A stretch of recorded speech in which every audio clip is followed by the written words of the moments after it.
I just got back from a big grocery run and we have a lot of beautiful, amazing produce here. Now, I don't know about you, but if I don't process this all right away, it's just going to sit in my fridge for days. And every time I open the fridge, it's just sitting there staring at me and I end up procrastinating more and more. So for me, it's just easier to get everything done right away as soon as I get home from the store, or at least first thing the next morning if I happen to go shopping late. So today I'm going to take you through my full prep for all of these veggies and we're going to get it all done. We have a lot to prep today, so let's get started. First things first, let's get our entertainment going. Today I'm just listening to some music on Spotify. And since we do have a lot of veggies, I'm just going to use my sink basin to wash everything. So let's get our veggies in there to be washed.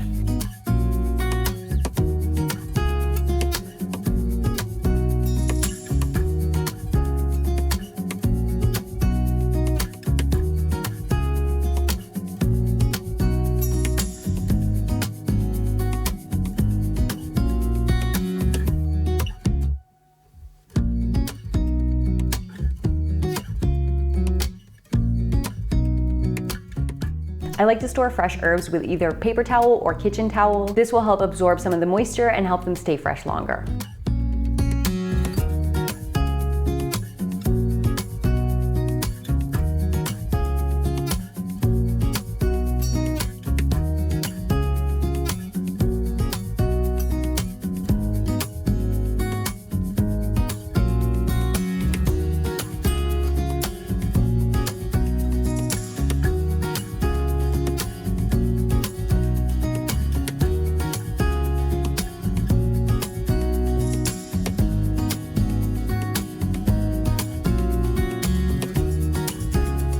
For this kale, I like to pull the leaves off the stems as I'm washing it. I just find it easier that way. Now you can do the finger sliding technique where you just slide your hand along the stalk and take off the leaves, but I find it pretty much just as easy as picking the leaves off piece by piece. So just do whatever works easiest for you. I was super excited to see cranberries in the store already. Let me know in a comment down below if you're a cranberry fan as well.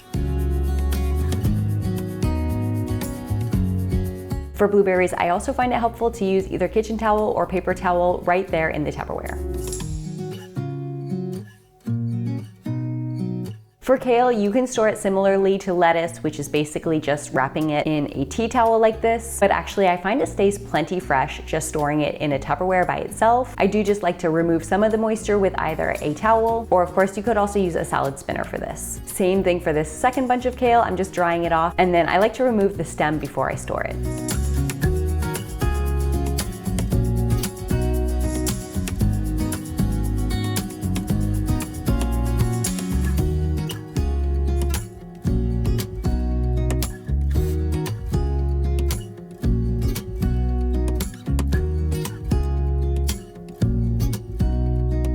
And now with the potatoes done, I just quickly rinsed out the pot, and now we're going to steam the broccoli in there.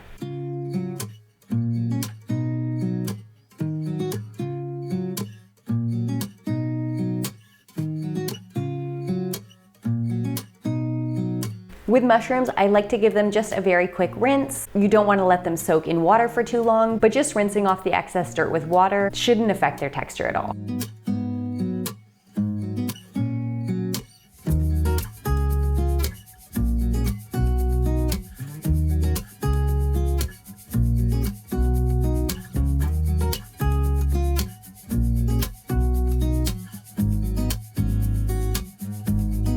And with the broccoli done, we're also just going to quickly steam this zucchini and then chop some bell peppers and carrots for snacking.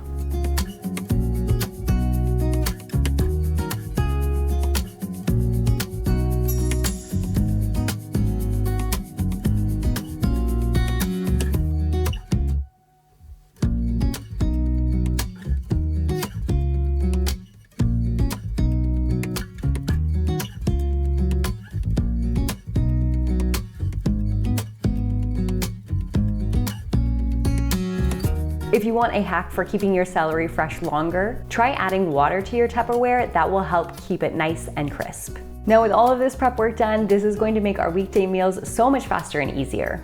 We have our blueberries, which will be used for our breakfasts. A lot of this beautiful kale. This time is actually going to go straight into the freezer so that it's ready to use for all the upcoming fall cooking. We have our bell pepper and carrot snack boxes, 2 Tupperwares of steamed zucchini, 2 Tupperwares of cilantro, our fresh basil, potatoes and sweet potato, more kale, 2 Tupperwares of steamed broccoli, our celery in water, fresh cranberries, chopped mushrooms, and romaine lettuce.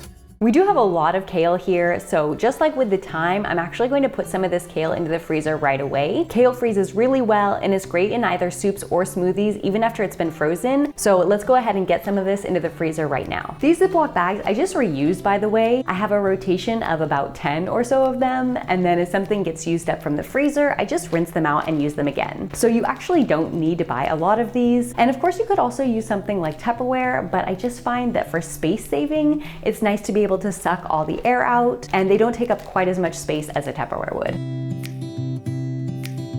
Now I also just quickly want to make some sauces. I love cranberry sauce in fall. It is so yummy in oatmeal. So I'm just going to start out prepping that sauce first. I'll make sure to link this cranberry sauce recipe in the description box down below, but I like to keep it very basic. I usually just use water, orange zest, and orange juice, and let that simmer for about 10 minutes until it's thickened. Sometimes I like to add maple syrup, sometimes I just like to leave it with just the orange juice. It's quite tart, but I really like it like that. You could also do fresh fruit if you want it as a sweetener. You could chop up like some apple or some pear. I've done both of those as well. They add a really nice flavor. Now basil is a little bit delicate, much more so than cilantro or other herbs, so I do like to use it within 1 or 2 days of washing it. So we're just going to process this right now and make it into a pesto. I do have a couple of oil-free pesto recipes on this channel, so I'll link those down below, but I also like to mix it up and make it different sometimes. So today I'm actually going to add in some of our steamed zucchini because we have it ready to use, and also I think it'll add a nice thickness to the pesto. So we've got our basil, steamed zucchini, a handful of walnuts, some water, or you could also use veggie broth, nutritional yeast, garlic, and I added a bit of salt in there as well. And of course I forgot the lemon juice, so let's add that in there. This is going to be really great on pasta. I actually might have some time this weekend to make a lasagna. Sometimes I like to add a little pesto sauce in addition to the tomato sauce. It makes a really nice combo. So maybe I'll add some of this into there. Since I'm already in sauce making mode, I'm going to go ahead and just process some of this cilantro as well. I'm going to use half of the bunch to make a cilantro cashew cream. So we've got our cilantro, cashews which have just been softened in boiling water first, lemon juice. This would probably be a lot better with lime, but we've only got lemon, so what are you gonna do? A clove of garlic, half a teaspoon salt, and water.